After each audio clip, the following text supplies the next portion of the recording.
ত্রয়োদশ জাতীয় সংসদ নির্বাচনে নবনির্বাচিত সংসদ সদস্যরা শপথ নিয়েছেন। প্রথমে বাংলাদেশ জাতীয়তাবাদী দল বিএনপির, এরপরে জামায়াতে ইসলামী ও স্বতন্ত্র সংসদ সদস্যরা শপথ নেন। শেষে শপথ নেন জাতীয় নাগরিক পার্টি এনসিপির নবনির্বাচিত সংসদ সদস্যরা। জাতীয় সংসদ ভবনের শপথ গ্রহণ কক্ষে সংসদ সদস্যদের শপথ বাক্য পাঠ করান প্রধান নির্বাচন কমিশনার এএমএম নাসির উদ্দিন। আব্দুল্লাহ আল মামুনের রিপোর্ট। ত্রয়োদশ জাতীয় সংসদের নবনির্বাচিত সদস্যবৃন্দের শপথ গ্রহণ অনুষ্ঠান। এতে যোগ দিতে মঙ্গলবার সকালে সংসদ ভবনে আসেন নবনির্বাচিত সংসদ সদস্যবৃন্দ। সকাল 10:30টায় সংসদ সচিবালয়ের শপথ কক্ষে প্রবেশ করেন বিএনপি চেয়ারম্যান তারেক রহমান। বেলা 11:15টায় শপথ নেন বিএনপি দলীয় সংসদ সদস্যবৃন্দ। শপথ পাঠ করান প্রধান নির্বাচন কমিশনার এএমএম নাসির উদ্দিন। দৃঢ়ভাবে ঘোষণা করিতেছি যে আমি যে কর্তব্যভার গ্রহণ করিতে যাইতেছি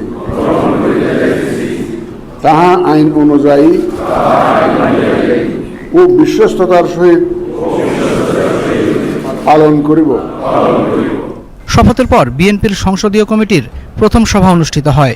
সভায় বিএনপি দলীয় সংসদ সদস্যবৃন্দের ট্যাক্স ফ্রি গাড়ি এবং সরকারি প্লট না নেয়ার সিদ্ধান্ত হয়। এরপর বেলা 12:15টায় শপথ নেন জামায়াতে ইসলামীর নবনির্বাচিত সংসদ সদস্যবৃন্দ। তাহা আইন অনুযায়ী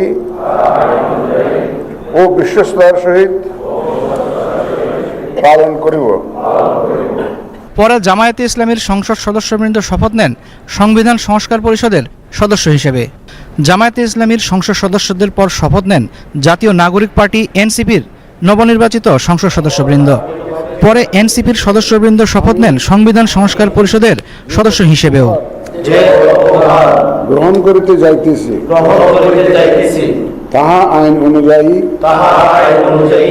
ও বিশ্বস্ততার সহিত পালন করিব। ফ্যাসিবাদের পতনের পর একটি অবাধ, সুষ্ঠু এবং শান্তিপূর্ণ নির্বাচনের মধ্য দিয়ে গঠিত হল ত্রয়োদশ জাতীয় সংসদ।